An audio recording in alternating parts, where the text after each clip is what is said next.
So I'm back in Sichuan again, but this time I'm not here to film pandas, I'm not here to film Sichuan Hong Kong, it's all been done before. I'm here on a quest to rediscover an ancient civilization. Let's go.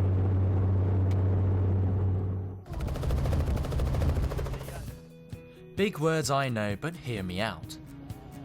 In order to uncover the past, I'm heading to the present-day capital of Sichuan Province, Chengdu, and the nearby city of Guanghan, where our story begins. Nurtured by the fertile Chengdu plains, for millennia this area has been a centre of human activity. But it wasn't until recently that archaeologists discovered something incredible here. The remains of a hitherto unknown civilization.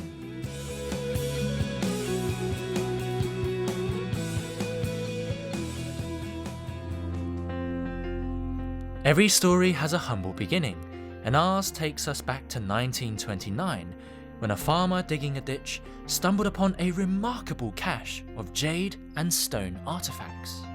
Experts would identify the site as belonging to a city more than 3,000 years old, Sanxingdui. Today, only a hillock marks the site, where in 1986, archaeologists made another startling discovery. Inside 2 sacrificial pits, they found a treasure trove of jade, bronze and gold.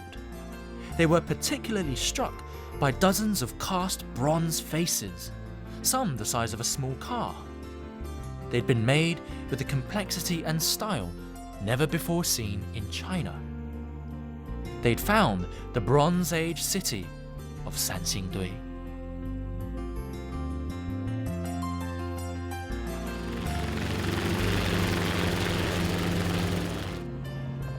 Here we go, guys. This is Sanxingdui. There's the museum over there, and over there is the excavation site where they found this most mysterious civilization. When they excavated the sacrificial pits, they found that many of the items inside had been deliberately burnt, some beyond recognition. Which begs the question, why?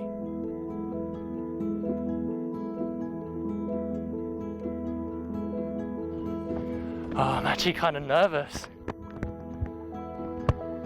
Oh my god. Beneath my feet lay riddles that challenged our understanding of the Bronze Age in China. Buried here were artifacts that were more refined than anything previously found anywhere in the country. But where did the Sanxingdui people get the resources and the know-how to create them? Whose were the bronze faces? And why did they look so alien? To solve this mystery would be to redefine the origin of Chinese civilization.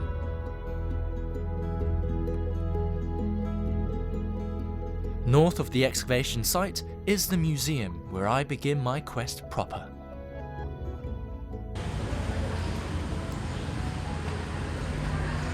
Here we are, my key to unlocking all the mysteries here. The oldest archaeological finds in China date from the Shang dynasty, which came to power in the 2nd millennium BC, centered on the Yellow River Valley, 1,000 kilometers northeast of here.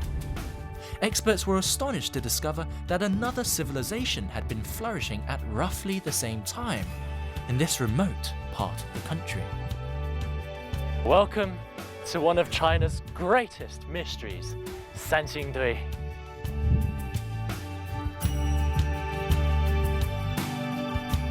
Displayed inside the museum's 2 exhibition halls are complete collections of the relics unearthed at Sanxingdui. They reveal a previously unknown world, filled with seemingly strange beliefs and stranger people.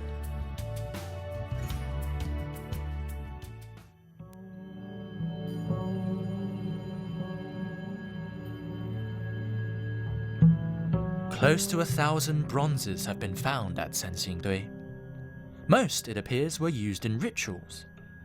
Yet before the discovery of Sanxingdui, the only Bronze Age sites in the world, that had ever yielded such life-sized bronze statues, masks, and heads were found in Greece and Egypt. This was a first for China.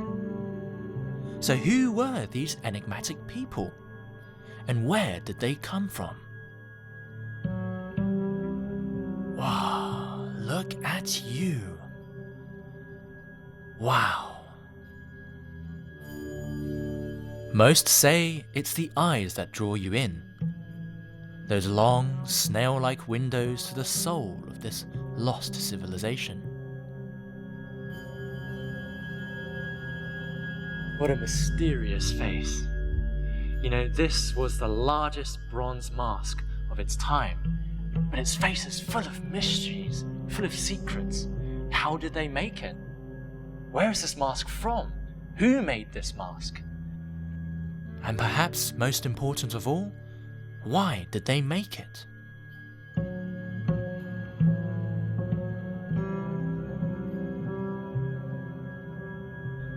There are a lot of theories and nobody knows for sure, but some experts say that this mask was cast in the likeness of one of the legendary kings of Sanxingdui, a semi-mythical figure called Tong. He supposedly had protruding, bulging eyes, but here the eyes are exaggerated. They come out, they jut out of the face, as if to say, I can see everything.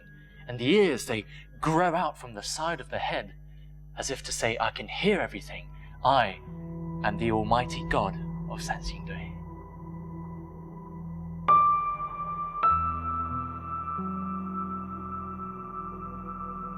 Much of China's most ancient history is grounded in myth, but at Sanxingdui, some facts have been identified behind the fable. We know now that it was the capital of the Kingdom of Shu, a southern rival to the powerful Shang dynasty in the north. It was a time when Stonehenge was going up in Britain, when the alphabet was still in its infancy. A time coinciding with Homer's Troy, once thought legend, now confirmed as true.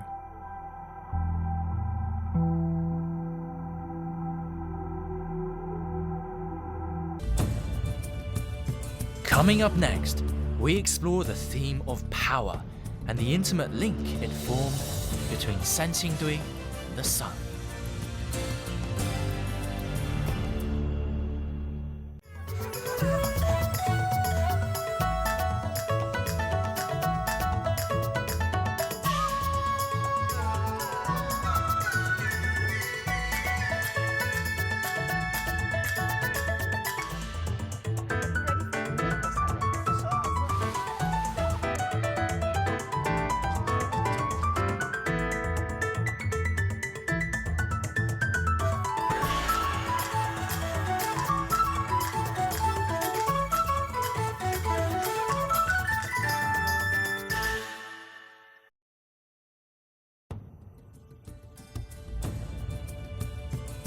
In this episode of Travelogue, I'm on the hunt for one of China's greatest mysteries, the lost civilization of Sanxingdui.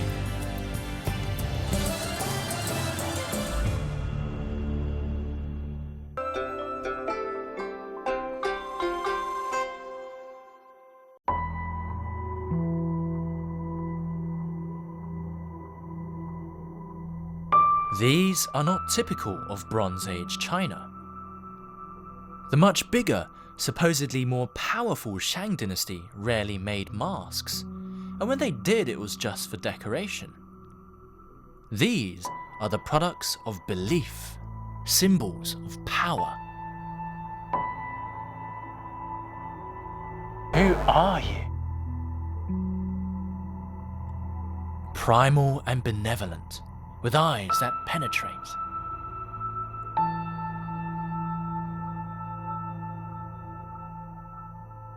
When they discovered Sanxingdui, they found close to 60 of these incredible bronze heads. They're over 3,000 years old, and yet they're so intricately cast. But I think probably the most striking feature of these heads are the eyes and the noses. They look neither Chinese nor do they look Western. Some people even say they look alien, but probably the most impressive of these bronze heads were the ones that they found covered in gold leaf.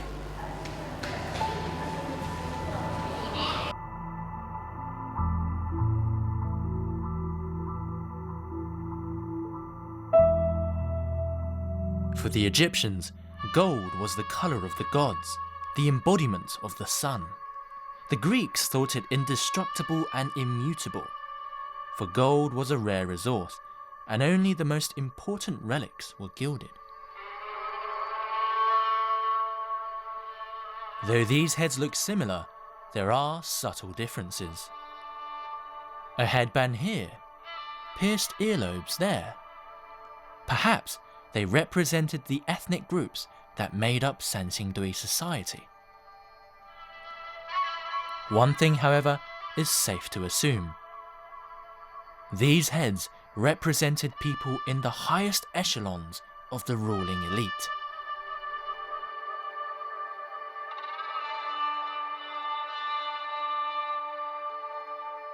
Experts believe that these heads represented the shamans who held positions of authority in Sanxingdui's theocratic society, but interestingly, 6 of them were found with gold leaf plastered over the face. The thing is, China doesn't really use gold. During that time, ancient Egypt used gold, ancient Greece used gold, but so far to this day, these are the only gilded bronze masks to be found in China. A vast sea of faces, staring until the end of time.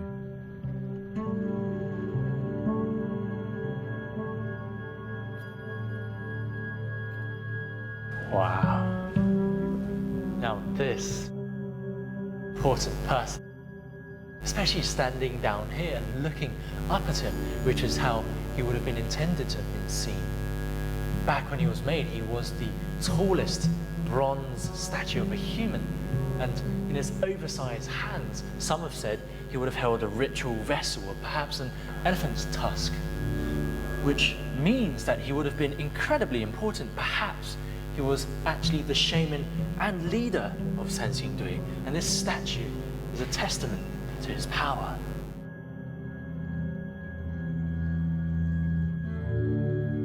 The great leader of Shu, a shaman king who could communicate with the gods. Indeed, this was not an uncommon concept. For more than 2,000 years, the emperors of China believed they were the sons of heaven, as did the god kings of Egypt. But who were his gods?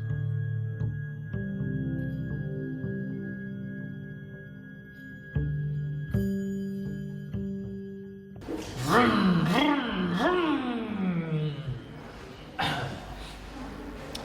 Well, it could have been a really big car, but what we do know is that this is a bronze sun wheel, and during the time of Sanxingdui, sun worship was prevalent across the world because it was at a time when agriculture was becoming the main form of survival for many people. And here in Sanxingdui, the sun motif can be found on relics such as the bronze birds, the shamans, and headdresses.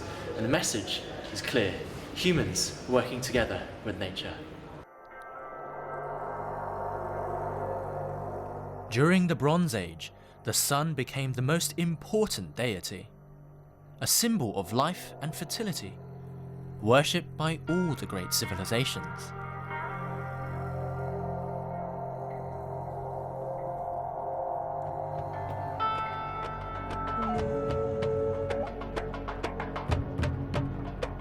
At Sanxingdui, intricate bronze altars have been found along with kneeling human figures. These probably represent shamans or high-ranking ministers, and would have featured in the most important rituals. Their posture suggests they were giving offerings to the gods, or perhaps they themselves were the offerings. Well, that's actually a pretty faithful rendition of one of the relics dug up at Sanxingdui. Obviously, this one's significantly bigger than the original, but it gives us a good idea of the atmosphere and the majesty of the rituals that could have taken place at Sanxingdui. Many ritual weapons were uncovered from the sacrificial pits, but no human remains were found, only the charred bones of pigs, sheep, and oxen. Interestingly, some of the masks were found with traces of cinnabar and black pigment on them. Did this suggest they were bringing them to life?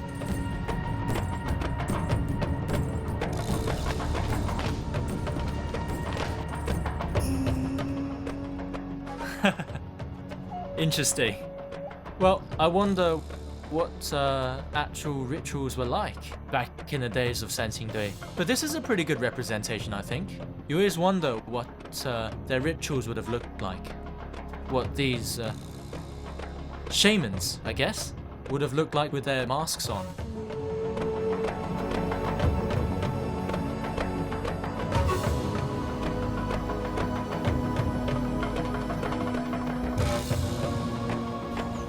Hey, 你们好，刚才跳的应该挺累的吧？就是舞蹈还是很生动的。谢谢。您是老师是吧？对。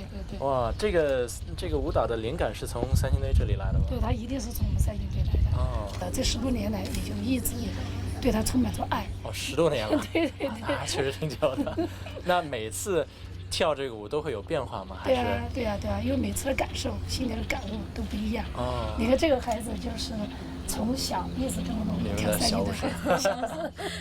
对，从几岁就开始跳三星堆的舞蹈了，跳了10多年，一直都特别的喜欢。嚯，那你们四川这儿还有别的类似于这种戴面具的舞蹈吗？有戴面具的舞蹈，但跟我们三星堆是没有比较联系的。那咱们还是独有的。对，都有的。很厉害。行，那我就不打扰你们休息了啊。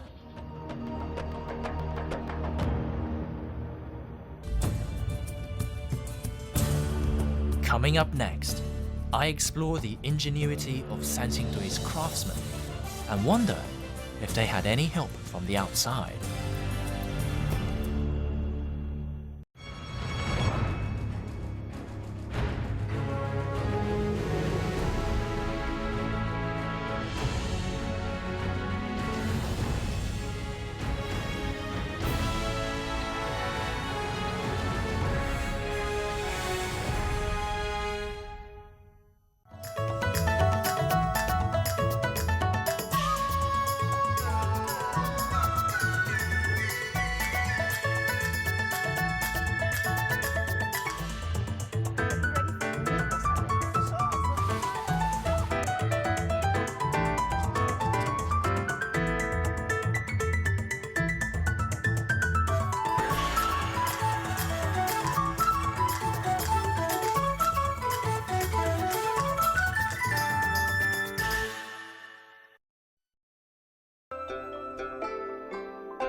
We now know that Sanxingdui was once the biggest city in southern China.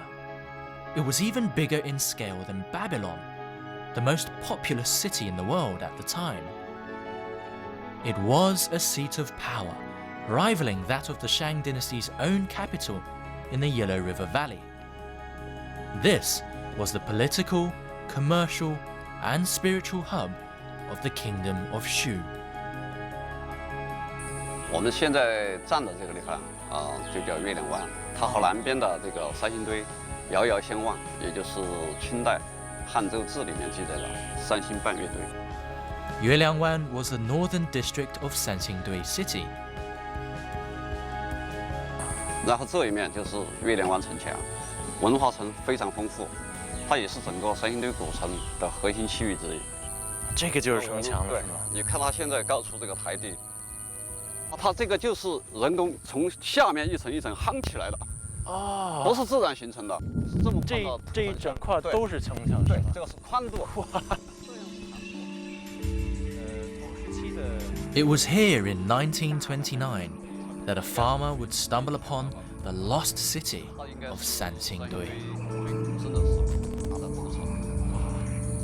这是1999年，解剖的月亮湾城墙的一个发掘断面。哦哦，这个就是原来城墙的样子。对对对。哇，这儿是考古发掘，把它切了，哦，留下的这个坡面，哇。就是了解这个城墙的结构。Sanxingdui reached the height of its power around the 2nd to 1st millennium BC. However, scientists believe the area was populated as far back as 5,000 years ago. The evidence is in the wall.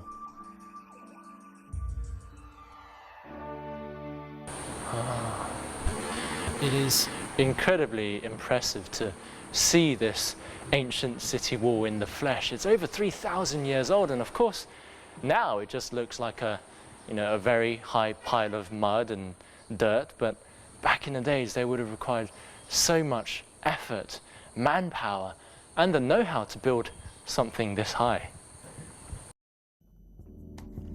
Earthenware was the hallmark of a developing civilization, and on some of it was found primitive script, the first signs of a written language.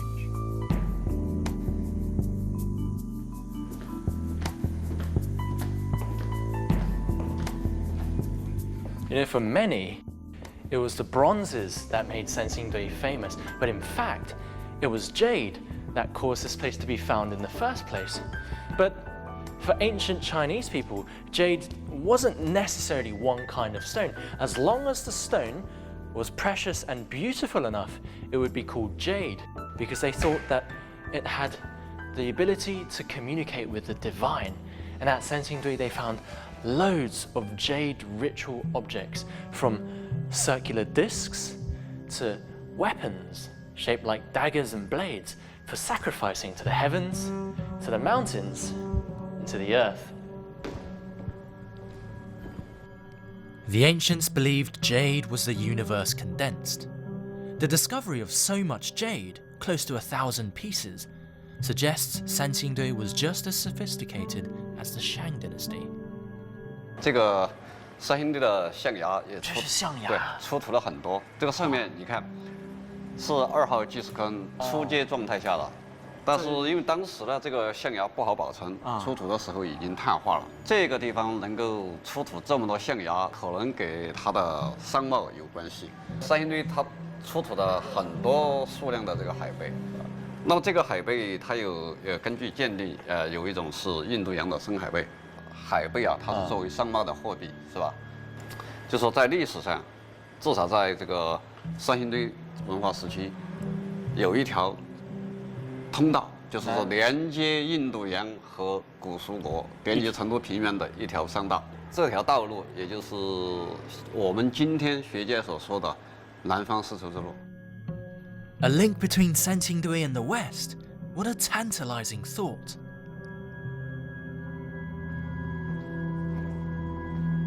Can you guess what this is? This was the ultimate symbol of power, a gold staff. Nothing like it had ever been seen before. It would have shone like the sun. The detail is so exquisite, it's thought it could only be reproduced today using laser etching. Some people say this staff had more to do with Near East civilizations, like Mesopotamia and Egypt, than China. So, was there a connection? When experts first found this, they had no idea what it was. They thought it was a gold belt, because in China, the traditional symbol of authority has always been a bronze vessel called a ding. Staves were things of the West. To find such a staff in China is a complete anomaly.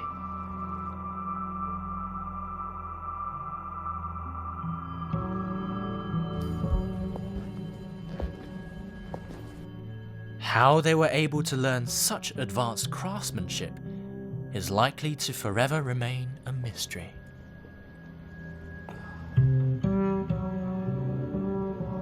What a masterpiece!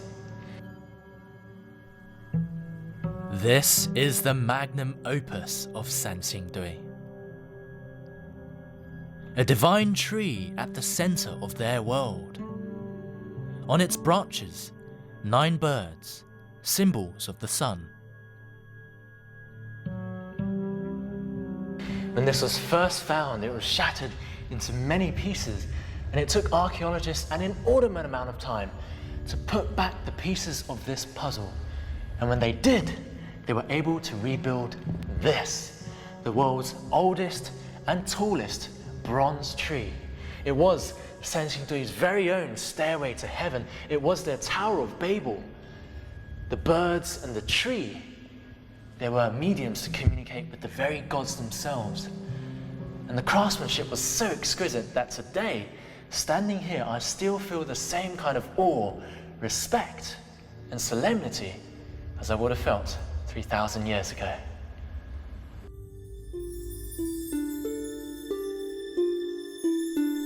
Almost every ancient civilization in history had a sacred tree. For some, it represented life, while for others, it was their very world. A Han Dynasty text, some 2,000 years old, refers to a legendary tree on which sat 10 birds. Each day, one would fly into the sky and become the sun. When Sanxingdui's tree was finally put together, the top was missing.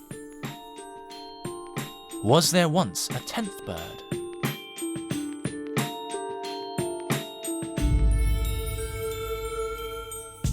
Whatever their original intention, the meaning is clear. Statues of human legs with avian feet, man merging with nature.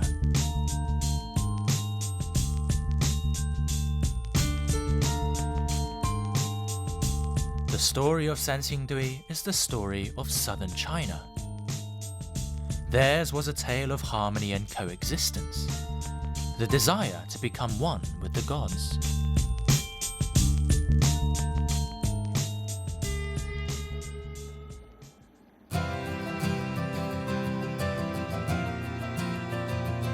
So, perhaps Sanxingdui wasn't so alien after all. In fact, its people may have been quintessentially Chinese, their ideals going on to shape later beliefs like Taoism and the open-minded, cooperative mentality of southern China. Today, the name Shu still lives on as an abbreviated form of Sichuan Province.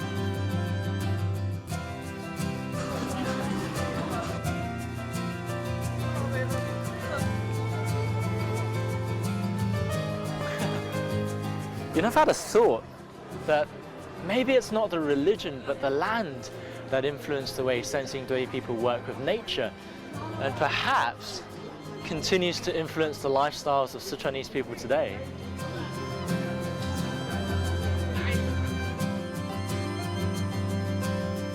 All right, brother, let's take you home.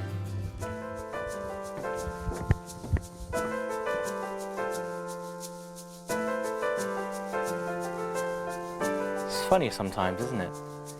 That some of the world's greatest archaeological discoveries were simply down to serendipity. Nobody could expect that so many years ago, a farmer digging his own irrigation system would uncover a lost civilization that would change the face of Chinese history forever.